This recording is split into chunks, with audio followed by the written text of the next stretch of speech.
बड़ा चानी है ये भौजी, दीदी के भाग बड़ा चानी है ये भौजी। सुनीले जीजा जी रहेले सऊदी, सुनीले जीजा जी रहेले सऊदी।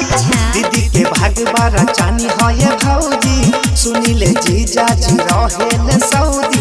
सखी के मरदा मिलल ड्राइवर, सखी के मरदा मिलल ड्राइवर, बाहर में टेलर खिचेला। एगो हमर भतार हजे पत्थर ठोकेला,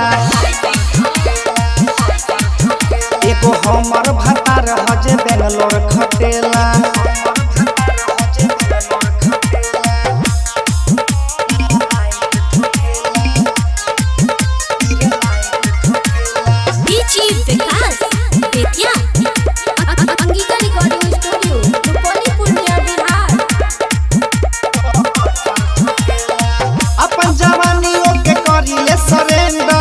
हमर भतार सखी चलावेला कैलेंडर,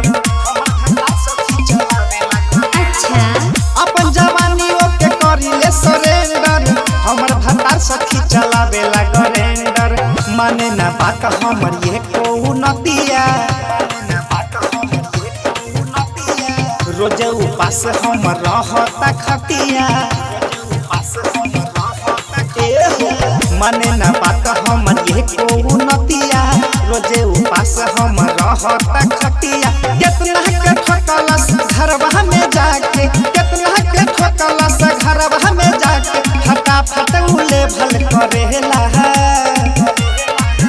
एगो हमर भतार हजे पत्थर ठोकेला। हमर भतार हजे बेंगलोर खटेला।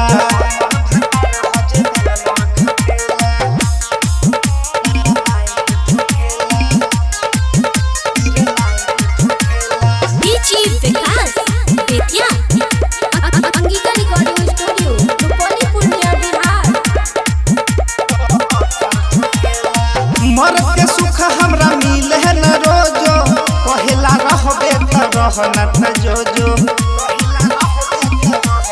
ये सखी मर्द के सुख हमरा मिले न रोजो, कहेला रहबे त रहना त जोजो। सक्सेना रोशन के कैसे समझाई, सक्सेना रोशन के कैसे समझाई। अरविंद अकेला के कितना बताई,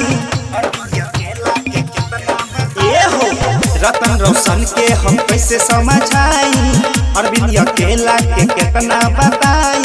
एकरा से नीमन बाटे कुमदवा, एकरा से नीमन बाटे कुमदवा। जे रोजो रोजो हालचाल पूछेला,